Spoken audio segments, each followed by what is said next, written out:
आज थाना जैतपुरा और थाना चेतगंज को एक सफलता प्राप्त हुई है, जिसमें एक अंतर्राज्यीय टप्पेबाज का गैंग पकड़ा गया, जिसमें 3 अभियुक्त गिरफ्तार हुए हैं, जिनका नाम है जासिम, सलीम और सोनू। ये तीनों नई दिल्ली का रहने वाले, मूल निवासी बिहार के रहने वाले थे।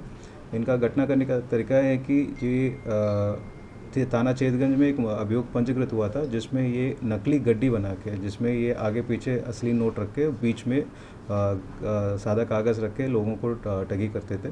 इसमें ये थाना चेतगंज में एक वादी के साथ 2.5 लाख की टप्पेबाज की घटना हुई थी, जिसकी सफल अनावरण आज हुई है। और इनके कब्जे से कुल 25,120 रुपये बरामद हुई है। साथ ही साथ मोबाइल फ़ोन्स भी बरामद हुई है, और इसके अतिरिक्त 1,40,000 रुपये इनके बैंक अकाउंट से फ्रीज़ भी हुआ, और बाकी इनको मेडिकल उपचार भी दिया गया, और साथ ही साथ इनको अग्रिम विधिक कार्रवाई सुनिश्चित किया जा रहा है। कहाँ से पकड़े गए हैं और एनकाउंटर की बात चली थी क्या?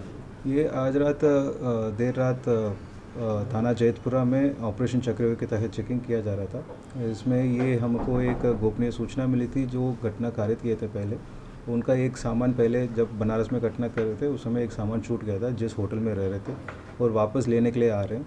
और उस सूचना पे तत्काल हमारा थाना जैतपुरा और थाना चेतगंज को वहाँ लगाए गए थे, और जैसे पुलिस चेकिंग करके देख के और वहाँ से भागने की कोशिश किए थे, फिर पुलिस के द्वारा इनको पीछा किया गया था, और पुलिस के ऊपर उन तीनों में से एक बदमाश ने पुलिस के ऊपर फायर किया। आत्मरक्षा हेतु पुलिस ने जवाबी फायरिंग किया, जिसमें एक बदमाश सलीम को गोली लगी है, और इनको मेडिकल के लिए भेज दिया गया था उस समय। और ये भी सुनिश्चित किया जाएगा, इन तीनों के विरुद्ध गैंगस्टर एक्ट के तहत कार्रवाई भी सुनिश्चित की जाएगी। ये कहाँ रहने वाले हैं?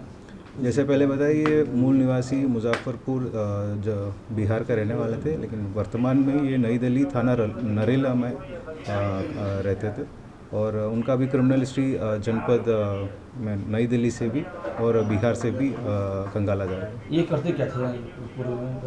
ये शातिर अपराधी गैंग है, और विभिन्न जगहों पे इन्होंने घटना कारित कर चुके हैं। ये इनका तरीका है कि जो भीड़-भाड़ इलाका है, वहाँ लोगों को ठगी करते थे, और जिनको ये लालच देते थे कि मेरे पास ये एक ऐसा गड्डी है और मुझे ये बैंक में जमा करना था, लेकिन मुझे कर नहीं पा रहा हूँ ये, सो इसमें आप ये पैसा ले लीजिए और हमें पैसा ट्रांसफ़र कर लीजिए, और आप इस पैसे को बाद में आप अपना बैंक अकाउंट में डाल के यूज़ कर सकते हैं। इनका वाराणसी में रहने का ठिकाना कहाँ था? ये सिगरा में आके रुके हुए थे, और ये ठगी करने के बाद वहाँ से सीधा ट्रेन पकड़ के चले गए थे दिल्ली में। और ये जैसे मैंने बताया कि जब पिछली बार घटना करने के लिए आए थे, इनका एक गाड़ी छूट गया था जिस होटल में रुक रहे थे, उसको वापस लेने के लिए आया था, और इस दौरान इसको पकड़ के जेल भी जाए। इस सफल अनावरण में सब इंस्पेक्टर शुभेंदु दीक्षित, राहुल बरनवाल और जनपदीय पुलिस थाना जैतपुरा, थाना चेतगंज का काफ़ी महत्वपूर्ण योगदान रहा। इनके उत्साहवर्धन हेतु 15,000 रुपये की पुरस्कार घोषित किया जा रहा है।